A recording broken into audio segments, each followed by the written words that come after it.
Assalamualaikum anak-anak. Kita berjumpa lagi pada pelajaran prakarya kewirausahaan. Di sini pada pertemuan kedua kita bahas tentang wirausaha produk kerajinan untuk pasar lokal. Di sini yang KD-nya yaitu menganalisis sistem produksi kerajinan yang berdasarkan pada kebutuhan dan keinginan lingkungan sekitar pasar lokal berdasarkan daya dukung yang dimiliki oleh daerah setempat.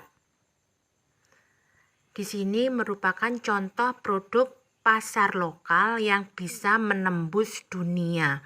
Jadi kita Indonesia ini kaya akan apa? Kaya akan bahan baku yang disediakan untuk produk pasar lokal.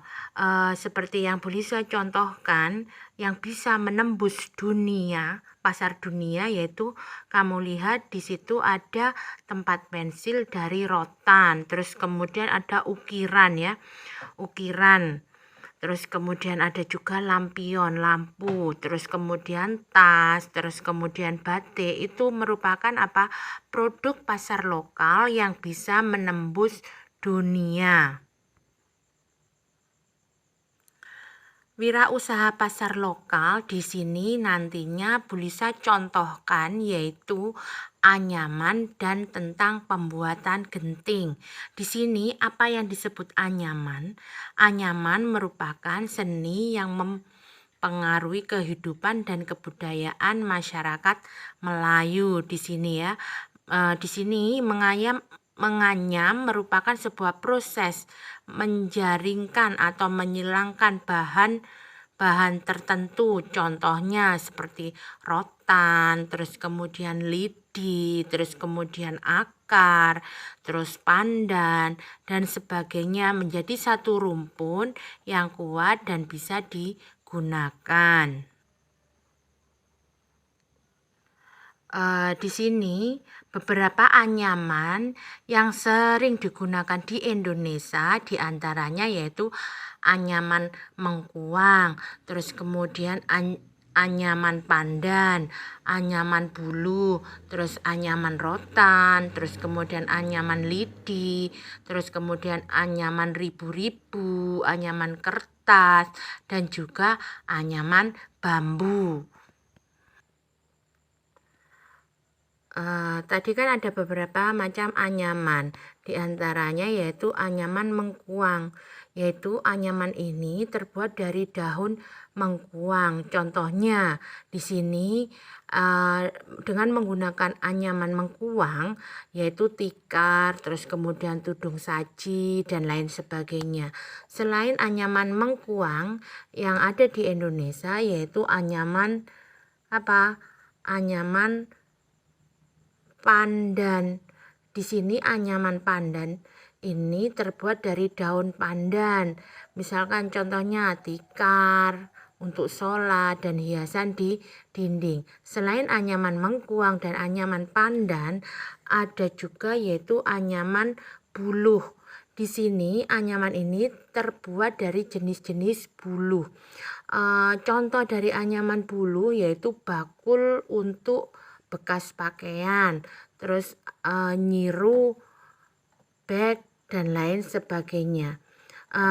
Anyaman selanjutnya yaitu anyaman rotan. Di sini anyaman ini terbuat dari tanaman rotan.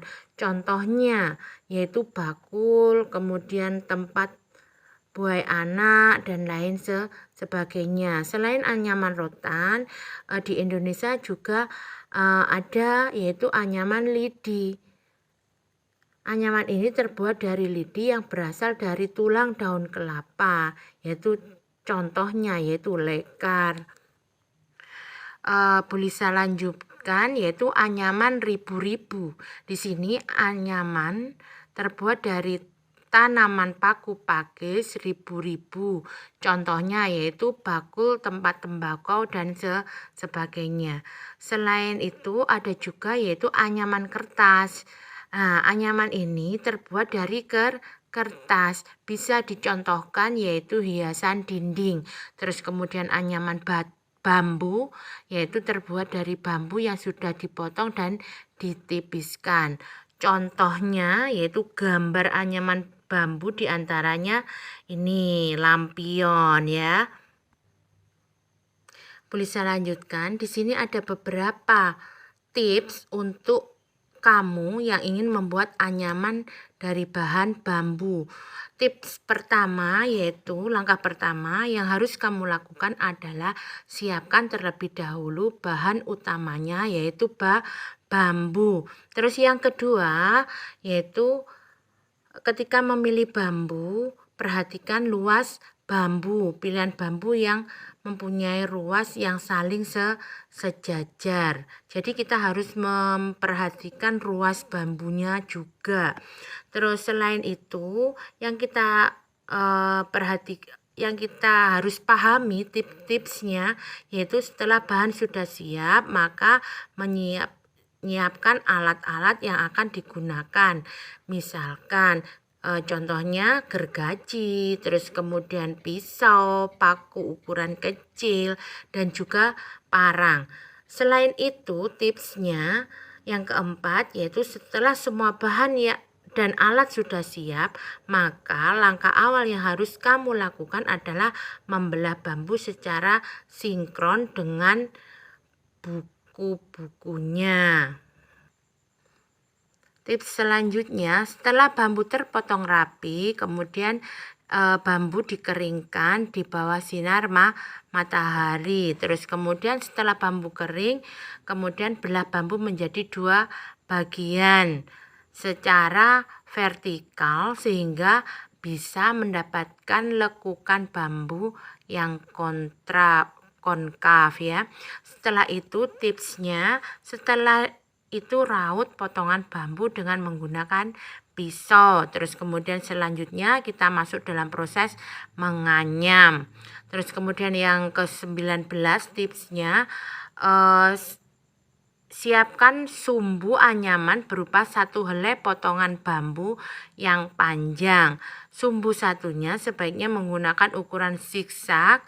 Hal ini akan lebih mempermudah dalam menganyam bambu. Terus kemudian buatlah sebuah sudut anyaman dan cara menyilangkan kembali anyaman loka sebaliknya. Kemudian lipat irisan bambu agar sejajar dengan bagian sumbu bagian tengah. Yang ke-11 yaitu untuk hitungan pada anyaman sebaiknya menggunakan hitungan 1, 3, 1. Di sini boleh saya contohkan yaitu anyaman kertas, yaitu di sini cara-caranya nanti bisa Bulisa kirim supaya kalian bisa melihat cara-caranya ya. Nanti Bulisa kirim filenya. Selain itu ada beberapa alat bahan yang harus kamu persiapkan terlebih dahulu dalam menganyam kertas. Otomatis kalau kita menganyam kertas, bahan yang dipersiapkan yaitu apa? Kertas. Langkah-langkah dalam menganyam kertas nanti Bulisa kirim filenya. Jadi kamu bisa membacanya sendiri di rumah ya. Ini tadi merupakan anyaman dari rotan. Otomatis alat dan bahannya yaitu rotan, gunting, cat pewarna, kuas, cetakan. Nah, di sini ya, dalam langkah-langkah membuat anyaman dari rotan. Ini nanti bisa kamu baca sendiri ya. Tadi selain anyaman, Bulisa contohkan yaitu macam-macam pembuatan genteng. Dan di sini yang ada pada pasar lokal, macam-macam pembuatan genting.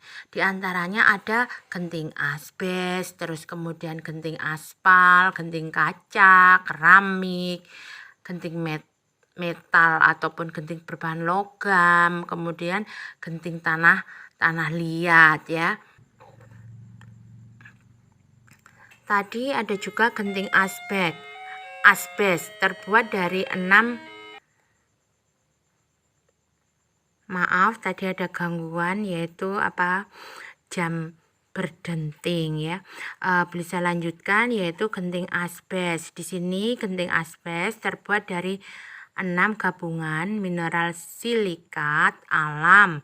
Terus kemudian genting jenis ini banyak digunakan karena harganya murah dan pemasangannya pun mudah di sini ya. Genting asbes juga memiliki bobot yang cukup ringan sehingga genting ini tidak memerlukan konstruksi gording khusus. Selain genting asbes tadi yang bisa sebutkan ada juga yaitu genting aspal. Genting aspal terbuat dari campuran aspal atau bitumen dengan pasir, fiberglass, batu, alga coating, serta bahan kimia yang lain. Di sini keunggulan atap aspal atau genting bitumen yaitu ringan, tahan banting, terus kemudian mampu meredam bising, terus mengikuti bentuk bangunan.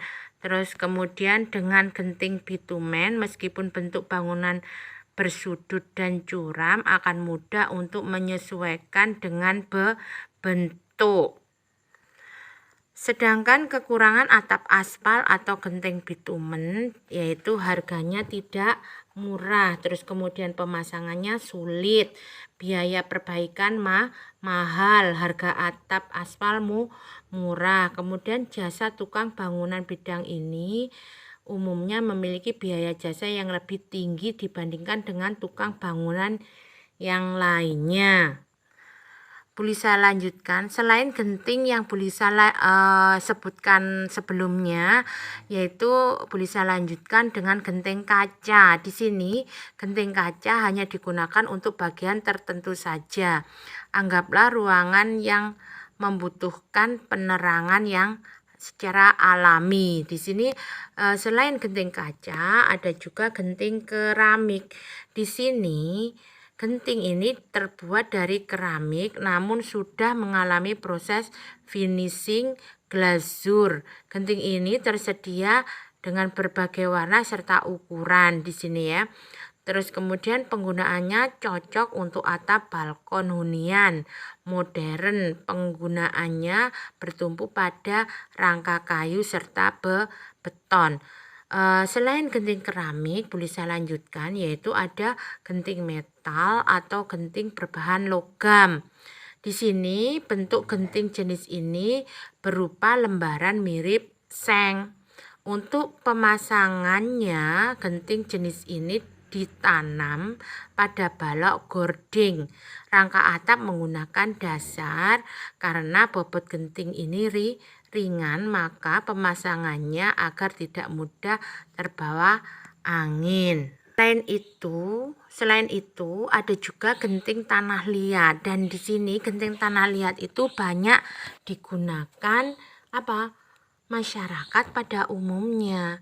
Di sini genting tanah liat paling banyak digunakan untuk atap rumah. Genting ini terbuat dari tanah liat yang dipres kemudian dibakar. Pemasangannya dipasang di atap miring. Genting tanah liat menerapkan pemasangan saling mengunci dan mengikat interlocking.